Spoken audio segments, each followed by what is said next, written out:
Pada kesempatan yang baik ini, mari kita bicara sejenak tentang vaksin yang sudah kita terima. Kita divaksin sebanyak 2 kali. Lalu apa yang kita harapkan dari vaksinasi ini? Tentu alasannya bukan karena kita ingin bebas bepergian, lepas masker dan kumpul-kumpul seenaknya.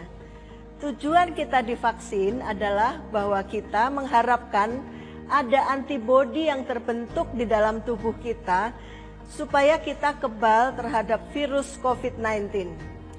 Vaksin yang ada di Indonesia saat ini buatan Sinovac, keefektifannya 65%. Artinya dari 100 orang yang divaksin, ada 65 orang yang akan terbentuk antibodinya, sedangkan yang 35 orang lainnya tidak. Tapi tidak masalah, karena apabila 65 orang tidak tertular dan menularkan, diharapkan yang 35 orang sisanya terbawa aman. Mengapa ada antibodi yang tidak terbentuk? Itu karena ada yang namanya respon vaksin. Jadi setelah vaksinasi tidak serta-merta terbentuk antibodi, ada prosesnya. Bila proses respon vaksin cepat, maka antibodi terbentuk dengan cepat. Demikian sebaliknya, bila proses respon vaksin lambat, maka antibodi pun terbentuknya lambat.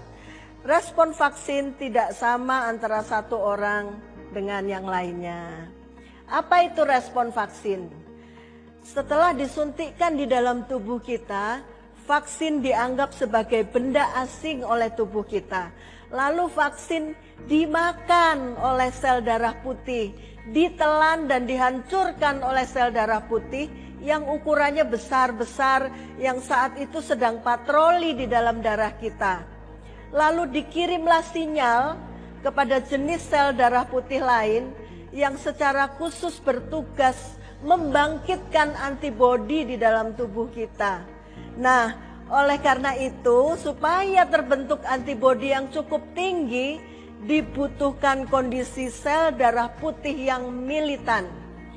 Makanya pada orang tua atau lansia, seringkali respon vaksinnya kurang baik. Antibodinya lama baru terbentuk, atau bahkan tidak terbentuk sama sekali, oleh karena sel darah putih sudah tidak sebaik pada waktu muda. Lalu bagaimana caranya agar sel darah putih kita jadi maksimal kerjanya?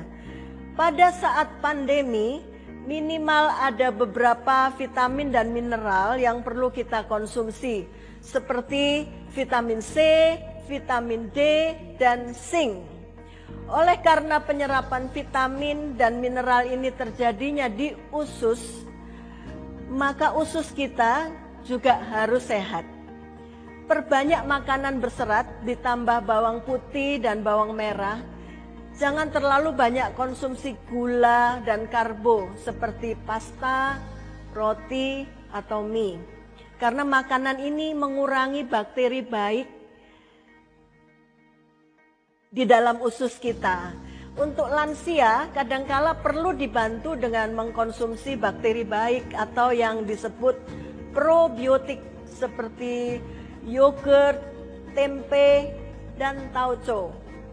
Lansia juga perlu dijaga kesehatan giginya agar dapat mengunyah makanan dengan baik supaya penyerapan nutrisi di usus dapat efektif dan efisien.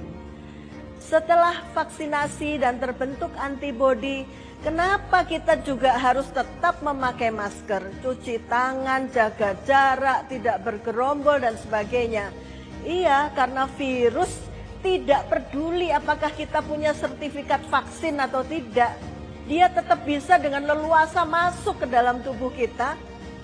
Tes swab PCR kita kemungkinan masih bisa positif, walaupun sudah tidak menularkan. Perlukah dicek antibodi yang sudah terbentuk dalam tubuh kita ini? Ya, walaupun di Indonesia belum dibuat peraturannya dengan jelas, namun sebaiknya diperiksa. Apalagi bila lebih dari 60 tahun. Dalam 2 hingga 4 minggu setelah vaksinasi, kadar antibodi dapat diperiksa di laboratorium.